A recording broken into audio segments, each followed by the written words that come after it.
You know that Keeley Companies is all about fostering the world-class culture through their incredible cultural pillars. Well, it was time to add a seventh cultural pillar, Keeley Green.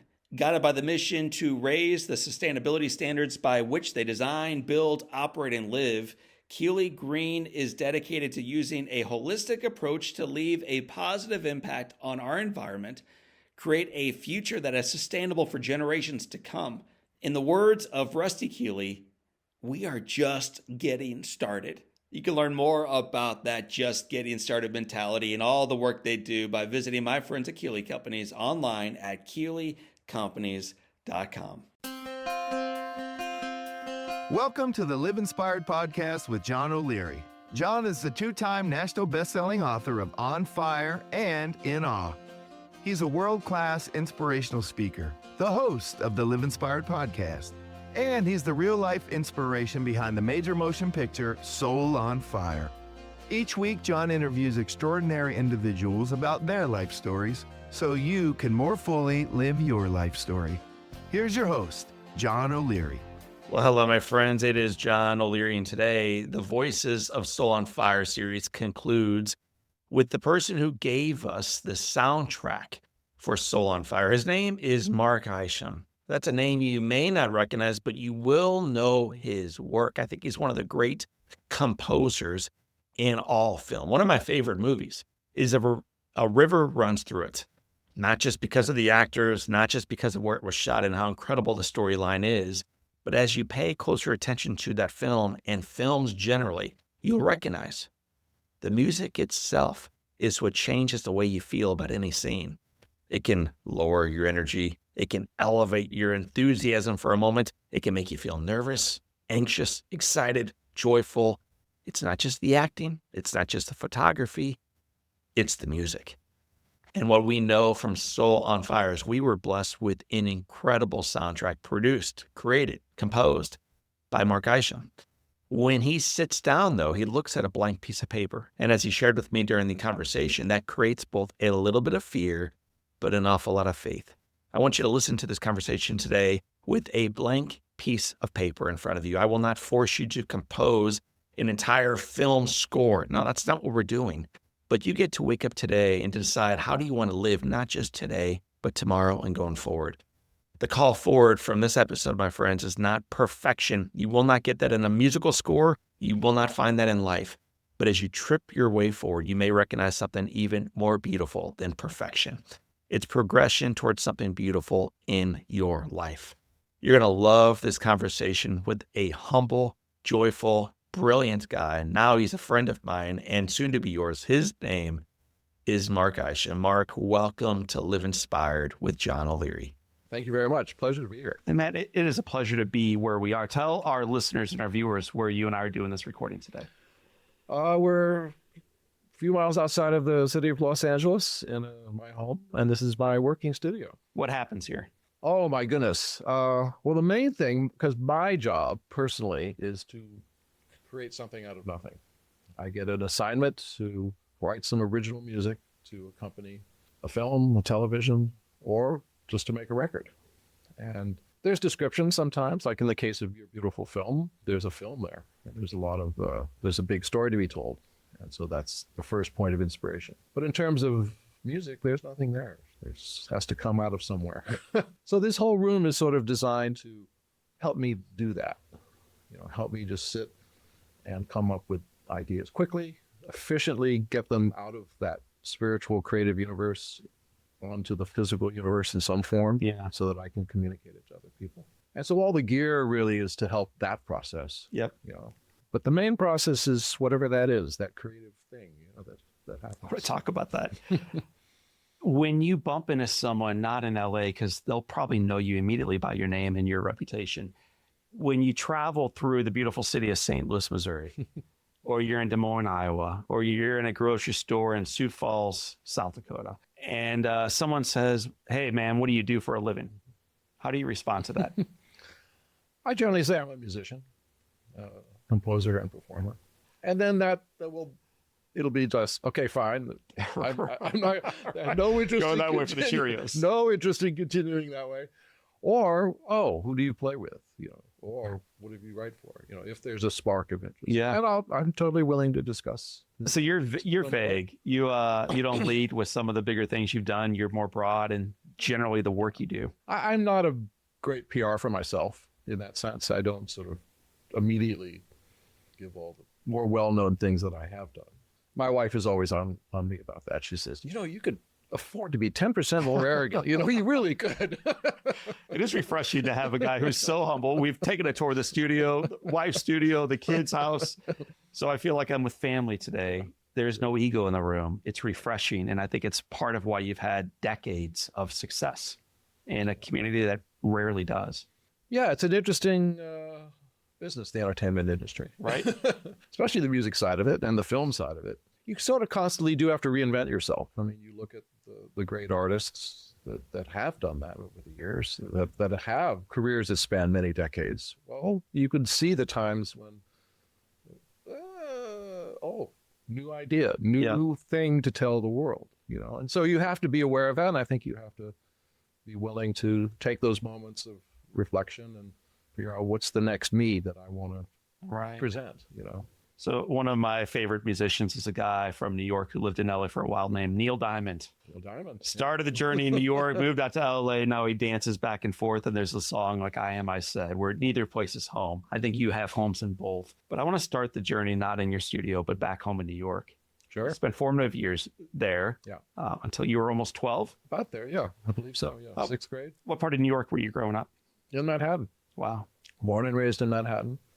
And, it was a different city back then. I used to jump on the bus by myself and go across town as a 10-year-old. Imagine. I don't think, we wouldn't let our kids do that now. Right. But it was a fun. I grew up with a good sense of the world, that the world is a big place. Right. That there are a lot of different types of people and interesting people. And with parents who were intellectuals and worked in the university systems. And then also my mother was a performer. So I would go to rehearsals. I would see how a 65-piece symphony orchestra would get itself together for a show. I grew up on that. So I had a lot of insight into parts of the world that a lot of young people don't get. Did you recognize that was an unusual way to grow up? When you're in the middle of it, do you even know it's rare? I didn't realize it was rare. I mean, occasionally, you would then go to school and have friends that didn't have it. Right. And you realize, I remember in 4th or 5th grade, tell us about your favorite book. And so people were raising their hands. Oh, the story of Babe Ruth or whatever. And I raised my hand and said, oh, the story of the opera house that was built. And the whole class went, who the hell is this guy? You lost your lunch money shortly thereafter and went home with a black eye and a bloody nose. So it was that points like that in your life, you realize, yes, I have a very different upbringing. I think it's so cool though when kids aren't afraid of being different and celebrate that difference, that uniqueness, and foster it. Yeah. There are people who are musicians as parents and they push it away, even though they have the gift. Yeah. There are people who have pastors as parents and they push it away because they don't want what was their dad's or their mother's. Yeah. You seem to have embraced it. You stepped into piano and then onward from there. Yeah, it was, I'd like to put myself up on a pedestal, but it was almost just a relentless, there's nothing else, To me, there was just no other path. Again, a school anecdote. You're doing a science class and you're supposed to come up with some sort of paper to write on that's scientific, right? So do the research, present your arguments, show them, blah, blah, blah. And everybody's doing molecules and they're doing chemistry and they're doing biology. And I'm analyzing the airflow through a trumpet because that's what I loved. I loved playing trumpet. I was a trumpet player from the age of 10. And so to me, the only scientific thing worth exploring was, well, how does the air actually work through a trumpet? Yeah. So once again, the whole class goes, what? Sorry, my listeners, hang on for a minute longer. I promise you we will entertain you if you let us. Don't turn the channel quite yet. We had my great-grandmother's piano in our house. So all 6 O'Leary kids took the piano as just part and parcel for our upbringing. Your mother was into the violin. Yeah, she was a professional violin. Master at violin. Yeah. I think the violin might be the most beautiful instrument in the world. personal opinion here, but it's an incredible instrument. Fantastic. I love writing for violin. And I played it. It was my first I knew you instrument. did. Yeah. Did she try to push you to remain there, or was she cool with you moving into a trumpet? It's a completely different sound that it's going to produce. Eventually, she was cool. I think she was a little disappointed Right. because she certainly had pushed me into playing violin.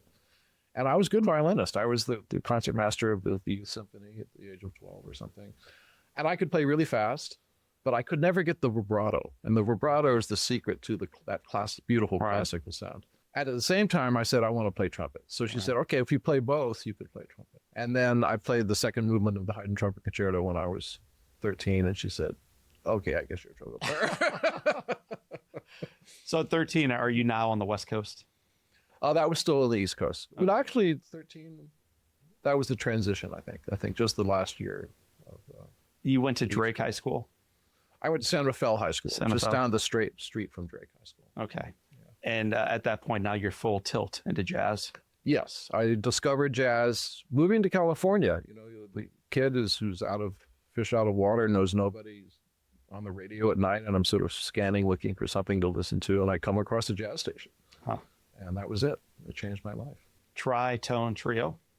Is that a band you recognize? It's a famous band from the 70s, I believe. I haven't heard that in a long time. You've done some serious research here, John.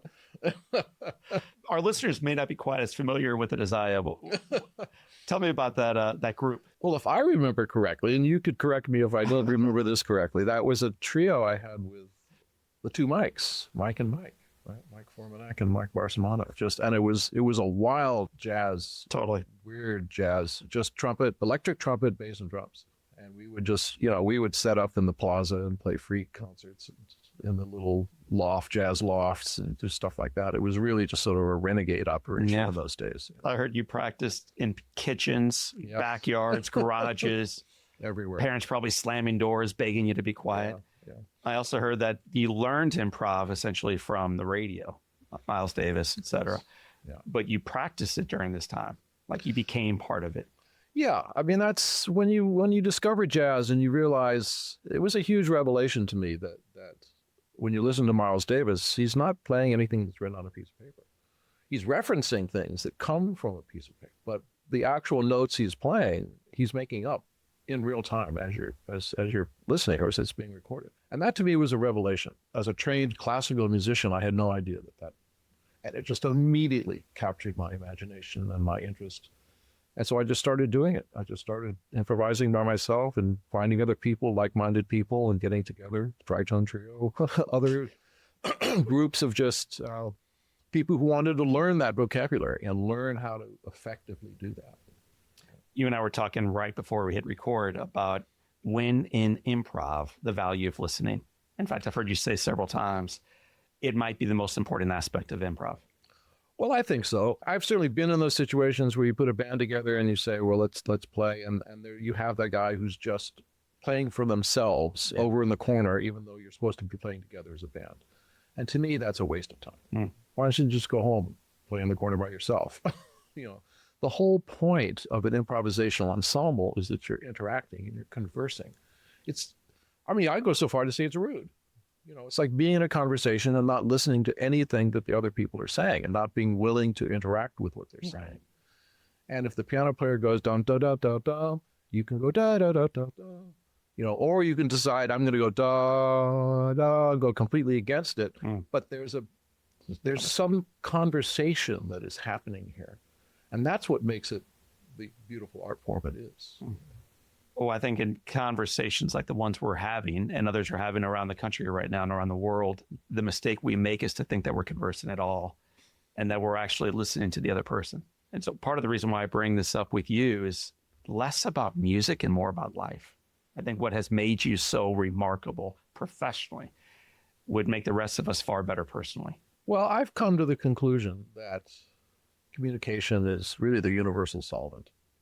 If you had to strip life down to just one basic thing or one basic activity that one engages in to increase one's better survival in life, and to really live, it's to communicate. I mean, you communicate with this table and you touch it and you understand it's made out of metal. That's communication. I talk to you. We understand each other. That's communication. The world is a better place if we know each other better. You know, the world's a better place if I understand how this table works better. Right. Through communication, one can gain, share a reality with someone. The affinity increases, and understanding will blossom. You know, but communication is the thing one actually does to create that sort of effect. And so, as an artist, I've had a couple of major cognitions about this. Become aware of the fact that I have to communicate. If I'm an artist, I can't just lay to the floor. The whole point is that I'm delivering a communication to an audience. Yeah. So how can I improve that? Right next to the fact that when I'm talking to a film director, if I can't duplicate what they're saying and get them to duplicate what I'm saying, we're not probably going to make a really good film together. And the better that communication is just verbally between two artists attempting to make a communication that's going to go beyond our creation. Again, it's communication. So anything that one can learn about the art and skill of communicating just betters. And you say a long career, I think it's because of those awarenesses. One of my final questions tucked into this 72 questions I have outlaid for you already is, man, talk about this career and the enduring aspect of it. We'll come back to that later on after folks hear about how wonderful this has been. When did you recognize in that garage or kitchen or park, wherever you were playing, that this was not only awesome and life-giving to you, but it actually might be a profession? I can't think that there was any one particular time that I became aware of it. I think it was always just there. I saw that my mom made a living at it. I saw friends of hers she was friends with the Guarneri Quartet. They would come and do concerts at the university where she taught with my father. And they would come to the house for dinner. And here's an internationally respected string quartet that travels the world. So I saw, again, at the age of 8, I saw people could do this and do it at a very high, beautiful level, And so I think it just sort of evolved. Well, of course, I don't like doing anything else. I had a job one summer clearing brush, with a I don't know what they're called, brush clearing shears and things like that. It sounds like work. And I just said, no. Right. I mean, I can do this, but I think it's sort of a waste of, for me, I'm wasting my time because I'd better suit it to something else. And so it became very clear to me that I need to look at this not just as a hobby, but as a vocation. So what can I do to make myself valuable in a marketplace as well as the best artist? Tell me what the difference between a hobby/profession and a vocation is. A hobby is something that you can just do and do for your pure enjoyment. And you can be brilliant. You can be the best in the world, but your only concern is just doing it and finishing it and having it exist. A vocation, a professional, has a whole nother part of that communication has to occur once you've done it. You've made the communication, it exists. You have to get it into the world because you need to elicit exchange. So now you're into the world of PR and marketing and sales, which you just have to confront if you're a professional. No matter what you do, you can make metal tables. But you're going to have to confront telling people that you make metal tables and that they would really like having your metal table and they can afford it for in the following terms. The same thing as a trumpet player. You're going to like my trumpet performances, and I think you should have one. And I think you should pay me $15.95 or whatever records used to cost. Yes. You had presently an amazing career as a trumpet player. Traveled the world. And we could spend an entire podcast talking about that. At some point, we've got to shift into the entertainment world that you're living in right now. Never Cry Wolf. It's this most unlikely opportunity to shift gears, cross lanes, and move into an entirely different genre. Would you talk about Never Cry Wolf? Yes. I had developed a love for electronic music along with jazz. In fact, pretty soon afterwards. So I was an improvising trumpet player. I was learning enough piano to get around to educate myself on the language of music. Right. And all of a sudden, this world of electronics was sort of opening up. And some of the jazz players were doing it, some classical players, composers were using it. It shows up in Close Encounters of the Third Kind. It starts to show up in movies and stuff and all of it. And so I'm into it. And I save up my money and buy my first synthesizer. So it's like lane 2 of my career. There's trumpet playing and then electronics. Based on a piece of music that I had written with a friend of mine where I did all the electronic stuff, the film director heard it and said, that's the sound I'm looking for, and offered me a chance to score a film. I had never done it. I had no idea how to do it. It turns out I had sort of a natural proclivity because I did it without any training, and I finished it, and it was accepted, and it's still, I think, one of my best scores. Now, did I not work 7 days a week, 14 hours a day for 4.5 months to get that first product, something that should only take like 5 weeks? And you could take Sunday off? Yeah. Yeah, because that's what it took, to get that first one at that level of not really knowing. But artistic instinct was there, the taste, the innate understanding of how to tell a good story. Would you? Our viewers and listeners, for the most part, have never even contemplated, I had not, until we went through this process, what it looks like to compose, what it looks like to put a soundtrack as the drumbeat of a film. And sometimes that drumbeat carries the film, and other times it just carries it forward quietly. But regardless, it's a really important aspect of the film. Very important. Yeah.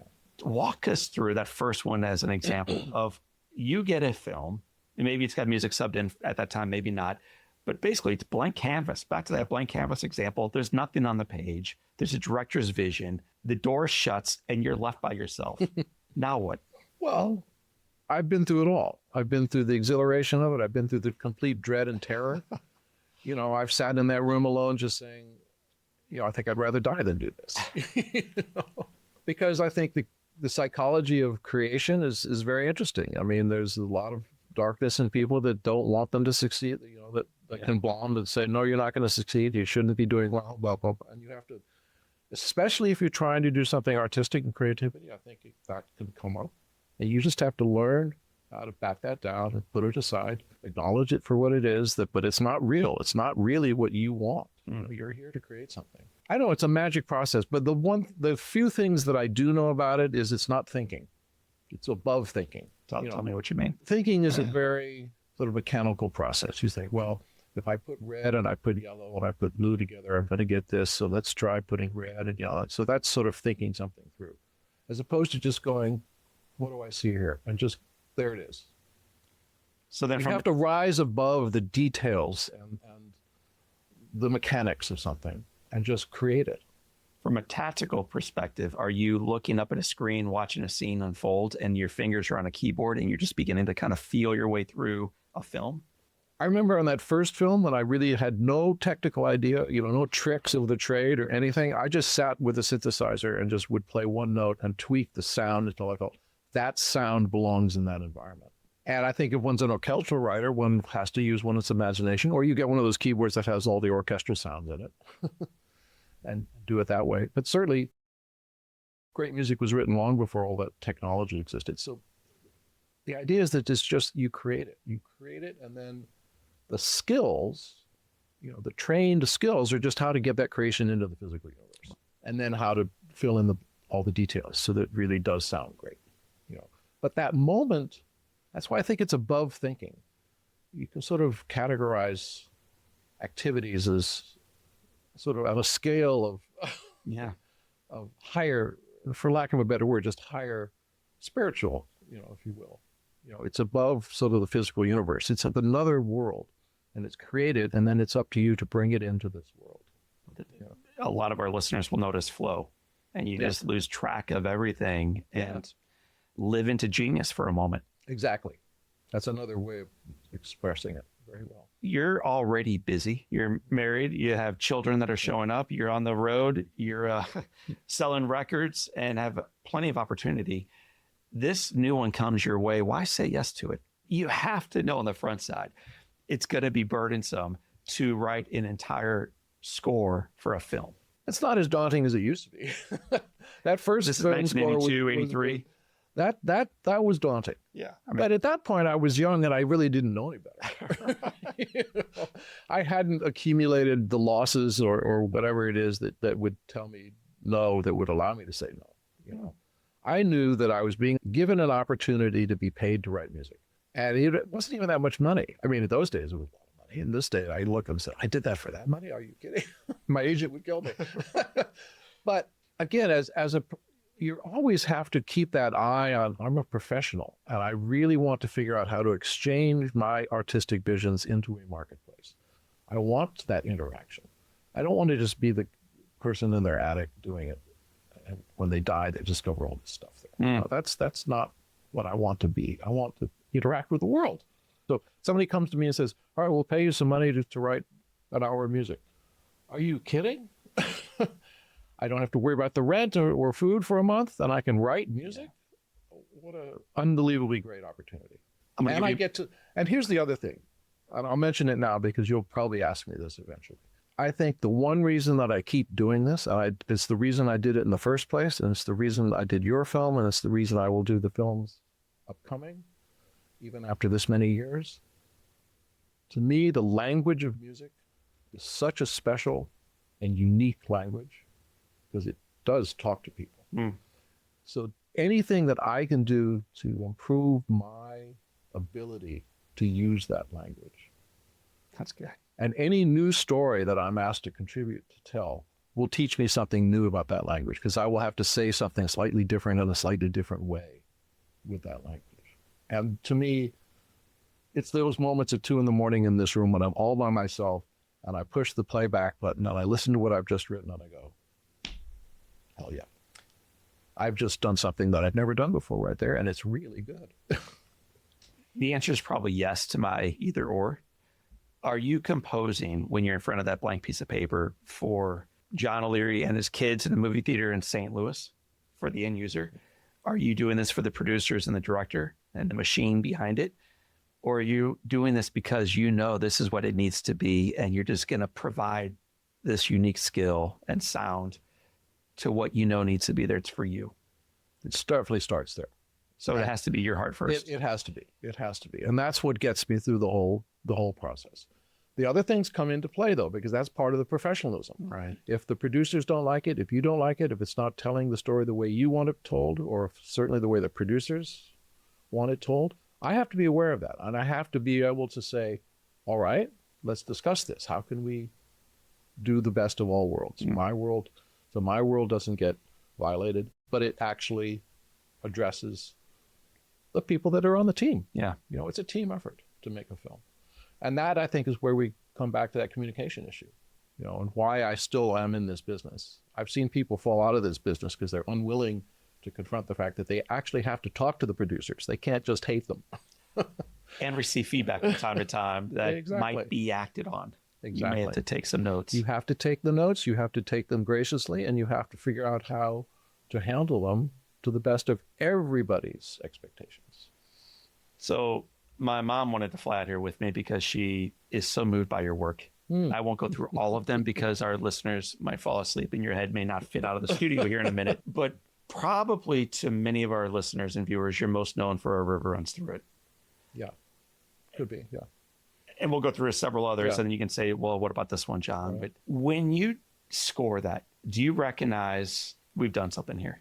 Like, do you know even before the director's seen it, the producers have checked it out, Brad Pitt and Redford have viewed it and called you back, that this is something that you already know in your heart? It's perfect. It's an incredible piece. On that one, no, I didn't. I was scared, very scared on that picture because I saw the picture and it had already been scored by a world-class Academy Award-winning composer, and Redford had thrown out the score. And God knows he hired me. And I wasn't that far along in my career at that point.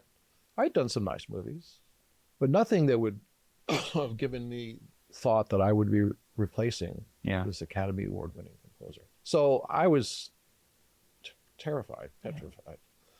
And I remember sitting in the screening of the first time I saw it and thinking, I have no idea what to do. I don't like this. They'd put temporary music in the film. Do you enjoy the temp music, or does that distract you? It could be very distracting. I have different reactions to it now because I've learned to look at temporary music through very professional eyes now, Right. as to what one I need to learn from it. I don't have to enjoy it. I have to learn from it. And I remember sitting there saying, I hate this temp music, but I have no idea what to do. I don't know how to make it better.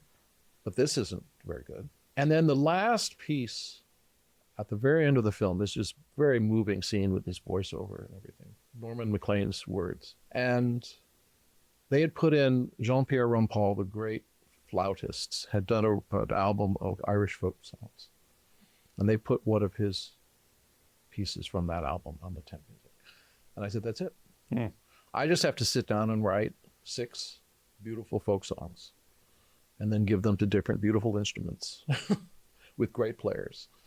And that's what's going to score this film. And I came out of there confident that I could probably do this as long as I could keep it together enough to write that much music.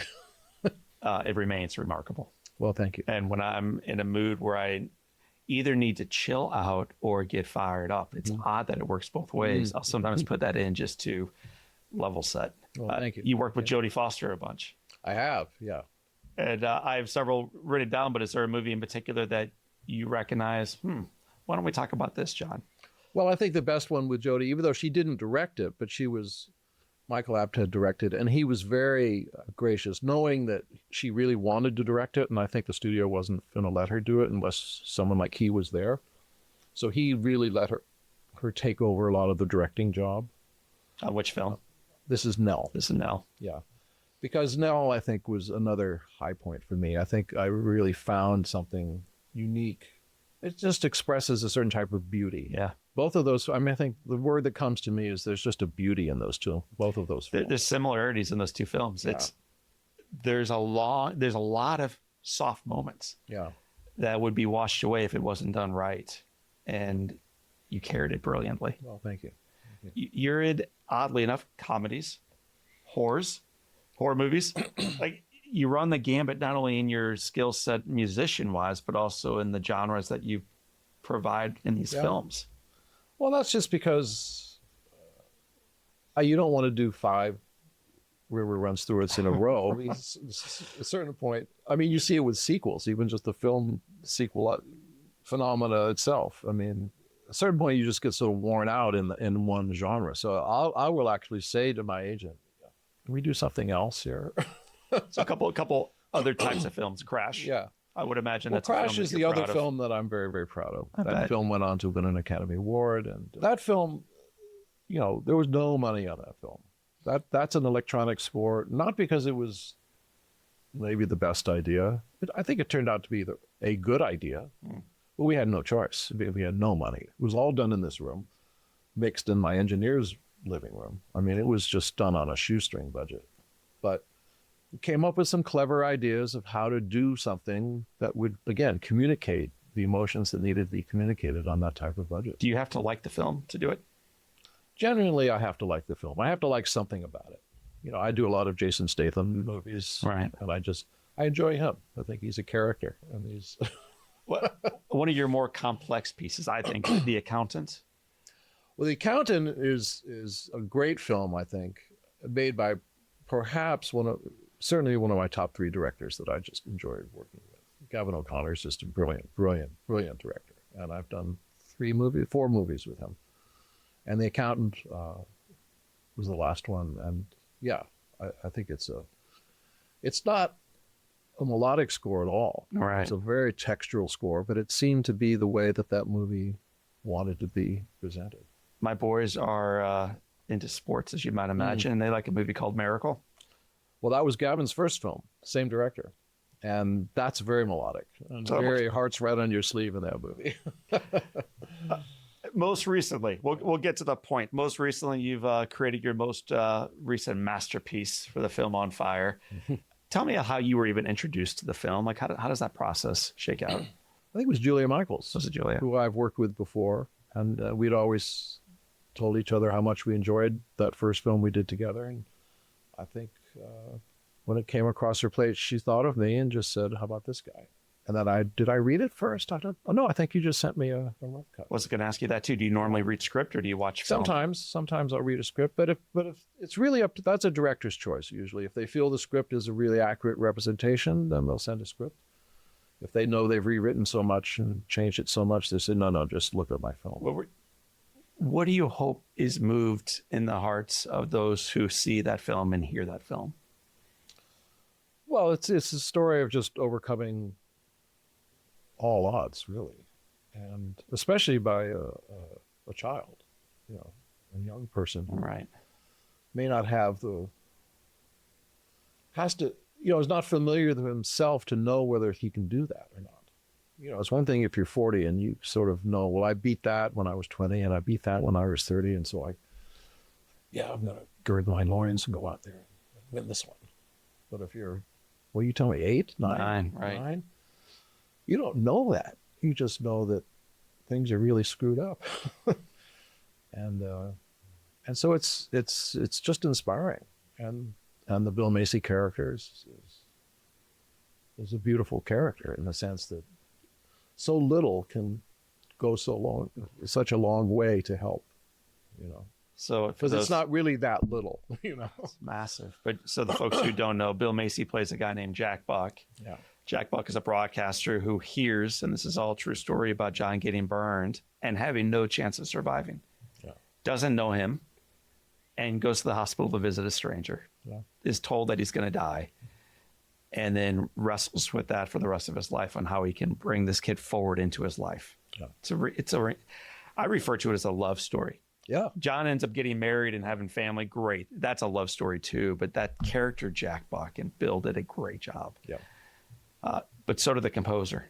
Oh, well, thank you. I've been listening to the track, and I don't have all the titles memorized. I think one of them is called On Fire. It's the longer piece, probably 7 minutes in length. Yeah. When you look at a white piece of paper and you're trying to push yourself through that process, take me through the creative even on that. Like, what do you try to do knowing that you're trying to move an audience in a certain way when there's a tragedy unfolding and there's hope on the horizon, but you've got to get through the pain first? Right. How does music elevate that? Well, emotions flow, they go up and down. And so I think and this is where the director, Sean, was very, instrumental in helping me, helping anyone, the picture editor, know that flow.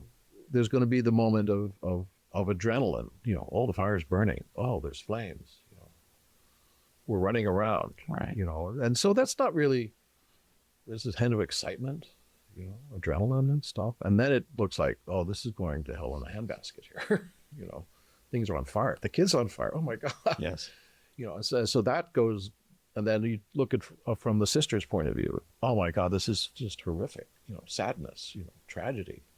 But then the fire trucks are coming, and then there's more, but then we're back into the adrenaline. We're into the ambulance.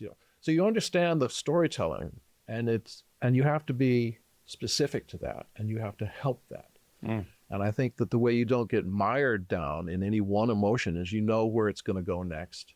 And you let yourself go into and amplify a certain emotion, like the daughter kneeling on the grass, hopeless, and then the young sister coming and starting to throw water.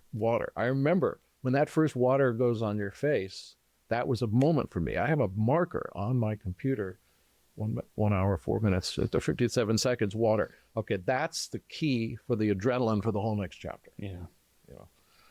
And that's just good filmic storytelling. You isolate how you're going to get there, when you can afford to do this, and when you have to stop doing that and do something completely different. How do you wrestle with whether it's a piano, percussion, trombone, trumpet, oboe, or harmonica that you utilize to carry that emotion? Like, when do you begin putting those pieces into play? I think this was a more little intellectual exercise. Part of it was just sort of looking at certain scenes and not listening to anything, but just looking at the environment, looking at the characters. It had to have a sense of intimacy because it's a small, normal family. This isn't like a country is on fire. Right. This is like a very intimate little portrait, right? But at the same time, the emotions are as if it were, the world was on fire. Mm. So that becomes the emotional expression, but you need to sort of do it. I felt, at least, I didn't want to oversell it with a massive orchestra. I just thought it's just going to make it corny, I think. It has to somehow be done on the terms that you're viewing. And so the idea was that it was a small band, a couple of guitars, bass, drums, I also wanted to feel somewhat contemporary, someone part of the world that your family would be a part of. To have a huge symphony orchestra just sort of wouldn't connect to what you're looking at. You're looking at suburban America. Yeah. Right. So what would that be? Well, it would just be sort of the band that you might listen to on the radio for a pop, rock pop thing or country pop or whatever it might be. You don't need to be specific with the genre, but something that belongs, like that mailbox belongs in the shot. What else? What music belongs in that shot? And then ask that band to hit those emotional tones. And so you have to beef it up here and there with stuff, but don't call attention to the stuff. Just use it for what you need to tell. We got some really big drums when that water goes on the face, but you don't want to be hit over the head to the point where you go, oh my God, where the big drums come from? Right. It's part of the fabric of it. And that's the skill of good scoring. You never call attention to the music as a piece of music. You only call attention to the music by the fact that you're feeling it in a deeper way than you would feel without it. I'm going to shift gears a little bit, but I think it's in line with what we're talking about. Do you feel like this is the new age of classical composing in our country, tying to film? You don't see a whole lot of orchestras creating their own pieces these days as much as you see this being played out in film. It seems like in film, you have access to create all this music that can become socially relevant and highly memorable. And then even now these days, people are going to check out scores of previous films to just hear the music played live. Yeah. Well, I think film music, even for the entire history of film music, has become a patron, if you will. Symphony orchestras historically have never made enough money to support themselves. There's always been a patron. Right. The Duke of Brandenburg, or the British government, pays for the London Philharmonic. The National Endowment of Arts pays for the New York Philharmonic. I don't know if that's exactly accurate, but you know what I mean. Mm. They may break even, but probably not. Correct. So there's always a patron somewhere to keep the tradition of the large symphony orchestra alive. And Hollywood has become a patron. They want big orchestral music. What would Spielberg film be without a John Williams score with the London Symphony Orchestra? It just wouldn't be. So they don't need the National Endowment for the Arts for that. They have Universal Pictures who will come up with $500,000, to do that. And consequently, orchestral music, even if it was dying out in the 50s and 60s to some degree, has its huge new patron. And a lot of composers end up in the film business because that's where you're going to make a living as a composer. And I think what's now we see in the last 10 years or so is that started to fuel the idea of orchestras, having relevance, and that music having relevance, and music being written for orchestras outside of the film industry. We're in an interesting time just for the financial side of the arts. It's a very interesting time right now. Early in your career, you jumped full tilt into the electric sound. When many folks would have pushed it away. Yeah. Many folks these days are pushing away AI, the digitization of all the instruments. Many people are still cautious as we move forward, and it seems like you just keep embracing technology. Yeah, I see it all as tools. I'm not in favor of anything that violates anyone's copyright or anyone's performances.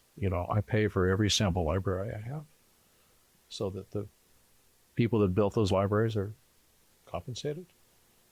And that is rough in AI because right now, all the material that's being used to generate, nobody's being compensated. So I think AI is a festering cesspool in the music industry. But I think when the CD came out or the cassette came out, people were bootlegging records within 5 minutes of the cassette coming out. And that calmed down. Same thing with CDs. That calmed down. It became a viable, cost-effective thing. When the internet came out, Napster put a huge hole in the music industry. Just a bite that we're still not really recovering from. Right? It's calming down. So I think the same thing will happen with AI. We'll go through some historic lawsuits, I'm sure. But I like to think that people are basically good and people will take new technology to basically do productive and good things with it. I'm going to read you some quotes that will probably make you squirm. Okay. which means they're complimentary, which you don't necessarily love, but here we go. I was going to talk about the awards and the nominations and the plaques and all that, the hardware. But to me, the heart of people who are aware of what is worthy of being praised is more meaningful than some brag sheet. So here we go. This is from Emilio Estevez. Mark, it's the guy I'm interviewing today, is a world-class composer and simply a musical genius. How do you receive that, hearing that from Emilio Estevez, that you are a world-class composer and simply just a musical genius? Well, I'm very flattered. I mean, Emilio, I loved working with Emilio. He was just a wonderful guy, and made a brilliant film. I only did the one film with him, but I certainly loved it. It's a Bobby. Yeah. And I'm glad he thought I was a genius. I certainly worked very hard on that film because I really believed in it, and I wanted it to be successful. I'm glad he thinks that I contributed at a high level. I have 30 of these. I don't know how long you want to be uncomfortable. How about we just read 3 of them? My mother would have left my dad for this man. His name was Robert Redford. So this one comes from Robert Redford. Mark is a man who really lives his craft. That is so cool. One of the most attractive features about Mark is that he knows how to keep things simple. I like music that is subtle, but still supports the drama and is there for a reason. And Mark does that perfectly. Bob is a remarkable person. I mean, I have met a lot of very famous people in my life. And I think without exception, within 5 or 10 minutes, I understand, oh, I see why this person is so successful. They're extraordinary people. There's something slightly, they're operating at another level, Yeah. And Robert is certainly that way. He's a very, very quiet guy, but very smart. And it was one of the first things that I realized about him is that he told me several times at our first meeting that he didn't really know the answer to some of these questions he was going to pose. He said, we're going to have to find this out because I can't guide you. I don't really know. Okay. So you have arguably one of the greatest movie stars in the world telling you, I don't know. Where a lot of the time you'll run into directors who say, well, no, it has to be like this. I know it has to be like, I'm sure, And I just think it was a great insight into his who he is as a person, that he was totally willing to just say, I don't know something. We'll figure this out. Thank you. Beautiful answer. Final quote. I'll embarrass you no longer. She's referring to you. His artistry makes you wish you could live in that musical place every waking moment. She's talking about your music. Her name is Ann Archer. Well, Ann is actually a really good friend of mine. So she was essentially paid for that comment. What you're saying. No, I was the musical director on a film that she was going to sing in. And so that's how we got to know each other. And since then, I'm good friends with her husband, and she and my wife are really good friends. She and my wife ran Artists for Human Rights together for 20 years. But I think that's where she probably comes with that sentiment, because I was a musical director for getting her through a recording session and then live on camera singing. Mm. And I think I'm pretty good at that because I've been that person. I've been that performer, in the studio who's having a hard time or needs coaching, and I've been coached badly and I've been produced badly. And so I know what not to do. And I'm pretty good at figuring out, what we can do to make this go and to put a performing person at ease so that they really want to do their best, and then therefore they can do their best. So I think that's probably why she feels that, because I went out of my way to make sure that that world was very comfortable for her, that the song was arranged, that just everything that a producer could do to make their artist happy. You have been doing this work successfully for decades. Yeah. I won't count them all up because they're not going to age you publicly. People can do the work themselves if they desire that. And yet this morning you were up working. And when I leave here today, you're going back to work and you're looking for the work next week, and you're still, this isn't necessarily anymore about I have to. For a while, artists have to create financially. That ship has sailed. Now there's just this desire. So what is it in the morning now that gets you up, and what's it in the evening that keeps you from going to bed early, and what stokes the flames these days? I think it's those moments of artistic success that I personally experience. I'm doing a project with my wife right now who's a fine artist, and we're doing a series of work where she has a painting, we digitize the painting and split it and do projection mapping and animation back onto the painting with projectors, and then I score the whole thing. And I just love this because we've quite frankly never seen anything else. This is sort of unique. And we're really hoping in this next year that it breaks through into the gallery scene.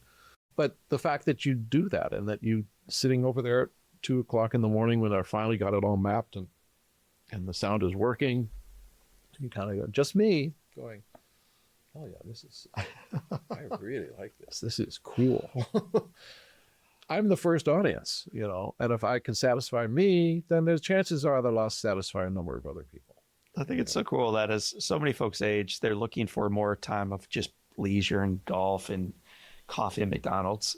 And you're up at 2:00 in the morning, riffing art and getting the right sound and look and new technology to work just right. But that's my golf, It's so much more fun for me to do that. It's what I'm good at, and I like feeling confident. I like feeling that I'm doing things at a high level. And again, that thrill of becoming an audience member of your own work and knowing I made that. Is that enough?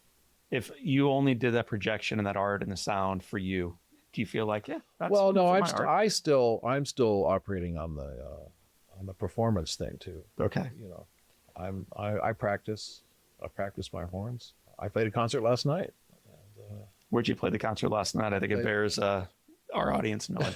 I played at Fire Aid, which was a huge concert to raise money for the victims of the fire damage here in LA. They had the Kia Forum and the Inuit Dome going at the same time. Yeah. And so I think between the two audiences it was close to 40,000 people, 40,000 people, something like that. And then it was broadcast all over the world. Right. And so I performed with Joni Mitchell, and it was just, that's a rush. Are you kidding? In a room at the Kia Forum that's sold out, 18,000 people, sitting next to Joni Mitchell, playing both sides now. I'll take that every day. Final question before we shift into the Live Inspired 7. You found your craft. You found your calling. You're living it each day, including last night in front of 17,000 plus. Living it today in front of me. Living it last night at 2 a.m., getting the artwork just right. Like you're doing it. Yeah. Many of our listeners haven't. It hasn't worked in their favor. They haven't been discovered. They haven't found their passion, their calling, their unique gift. For those who are struggling in one way or another, whether they're 15 trying to figure it out or they're 65 wondering what went wrong, what encouragement would you have for folks who are in a lull and they're looking for the next chapter in their life? There'd be 2 points of view that I would have. One is what I just call the 3 Ps. And I think you produce, you promote, and you persist. And really, if you just produce and promote, and produce and promote, produce and promote, produce and promote, it's going to happen. I don't. It may take you 35 years, but it will happen. That's just the formula. The more outflow you have, at some point, it's going to return. Right. At some point, the flowing out is going to generate a flowing back in.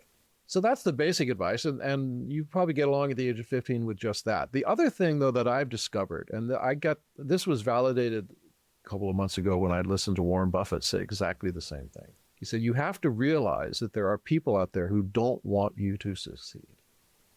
They exist. And you just make sure they're not in your life. Because if you're sitting there at 65 and you haven't done this, even though you're promoting and persisting and promoting and producing and there's probably someone who's making it harder. And probably someone said, oh, don't do that. You really want to do that? You've probably got that person somewhere. And you just need to... What do you do when that person is you? What do you do when you recognize you have to back at you? You have to recognize that and just tell them to shut up. I mean, really. Yeah. The very fact, though, that you recognize it's you is the first step forward. Because if it's hell, if you don't even recognize it's coming from your own universe. But if you can at least say that, well, there's something However you want to look at it, spiritually, psychologically, whether it's mental or spiritual, whatever your philosophy of how the human being works, it's really not the real you. All right? It's some previous loss. It's some other person that told you this earlier. It's something else. It's some mechanism. And if you just have to say, it's not me. Yeah. Just move over there. Get out of the way. Mark Isham, we have 7 questions we ask all of our guests. We're grateful that you are now one of them. What a blessing this has been. But question number 1 for the great Mark Isham is, I'm going to ask this as 1A and 1B. Okay. So it's always 1A, 1B is just for you. 1A, the listeners will be familiar with this. What's been the most impactful book you've ever read? Oh my goodness.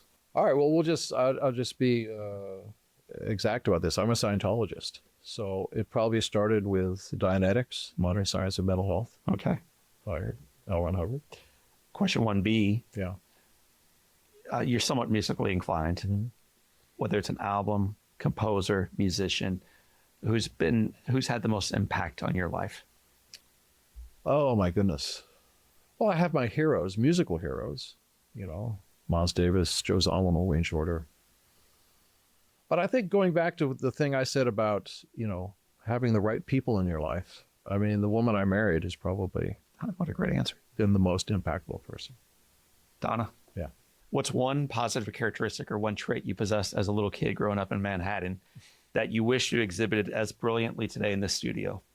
So something you once were that through time or age or ego or just tiredness you've lost sight of. It might be a little of that arrogance that my wife says I need to fight. I think I was probably a little pushy. And just said, no, it's mine and I'm doing it now. And I tend to be a little more good-natured and a little more acquiescent to the group.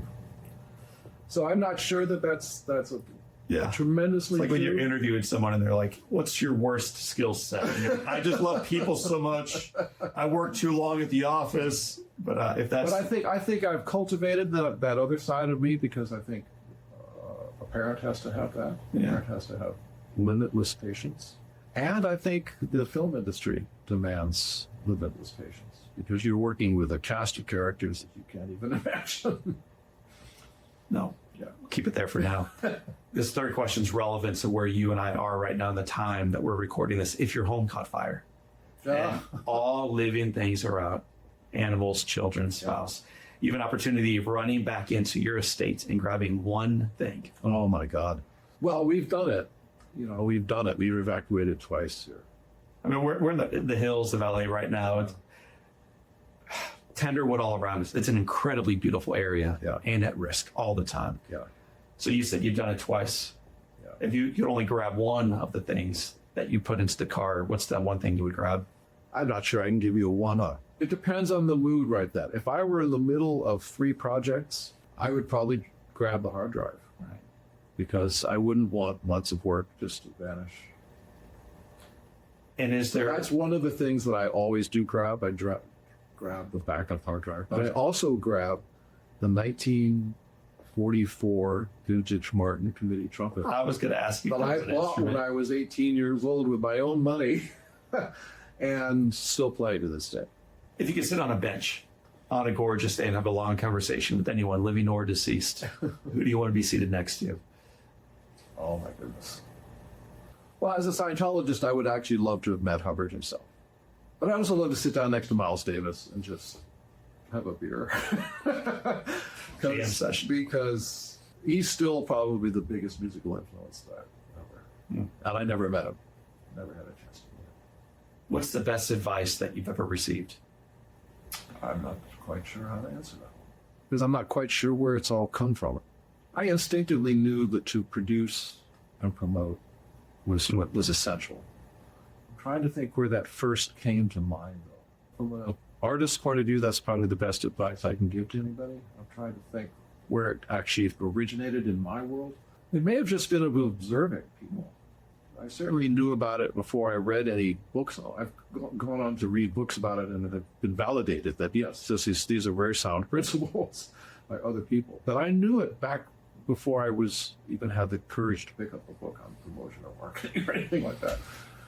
What advice would you give yourself at age 20? So if you could whisper a little wisdom back to that little Mark, what would you say to him? Well, my 20s were rough years in the sense that I was kind of a bad boy in those days. We'll set that for the next podcast. I'm sorry I waste everyone's time on this episode. So I would You'll probably, love part 2 with Isham. I would probably say, just knock it off, kid. Get it together. And it led to this moment. You know what I mean? Like, had you had it together, this isn't happening. Yeah. I don't know what is, but it's not this. Yeah. So the final question for my friend Mark Isham is, it has been said that all great people can have their lives summed up in one sentence. How would you like yours to read? I think it is sort of simplistic and may seem mundane or self-aggrandizing, but I've always looked at, as an artist and as a person, I just want the world to be a better place for me having been here.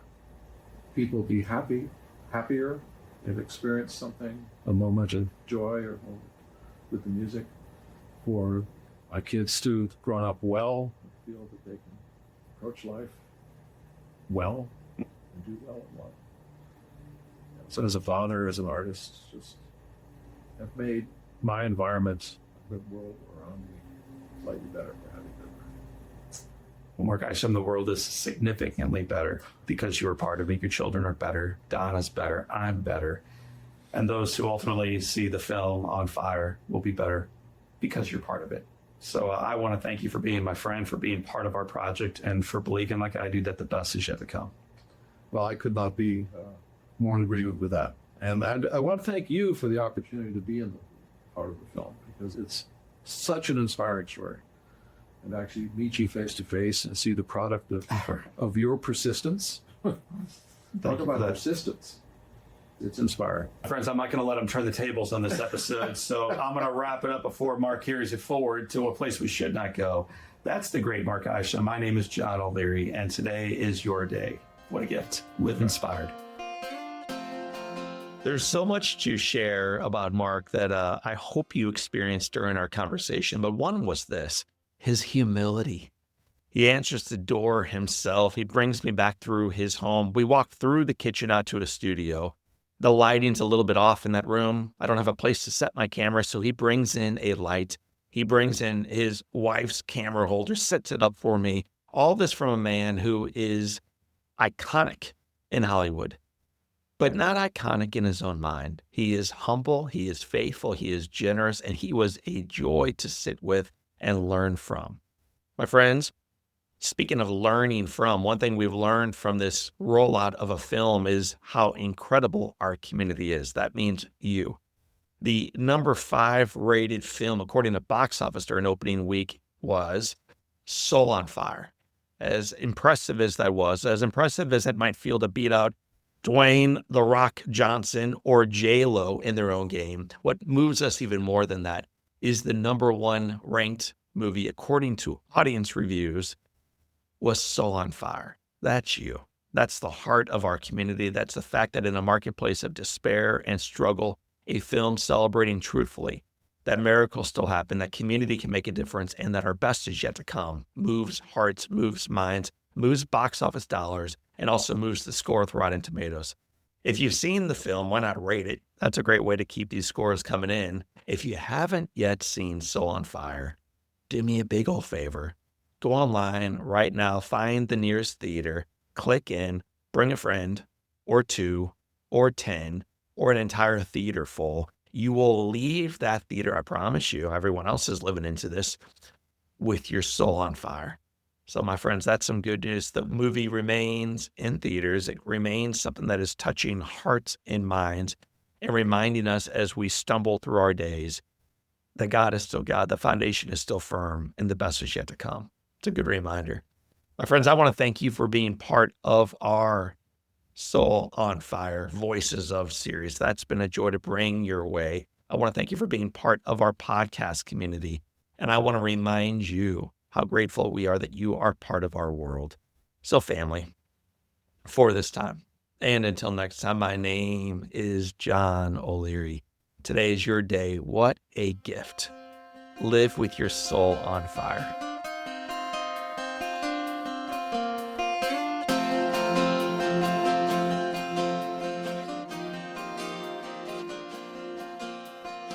Keeley Companies was started almost 50 years ago by the one and only Larry Keeley. What started as a small family-owned paving company in St. Louis has grown to a nationally known full-service construction, development, and restoration partner. Larry the Legend, as he is affectionately known, has been a part of this growth every step of the way and continues to provide guidance as his son Rusty, my buddy, drives their vision and achieves results on purpose. His unwavering foundation of a family culture with a focus on people has gotten Keeley Companies to where they are today, and their journey is truly just beginning.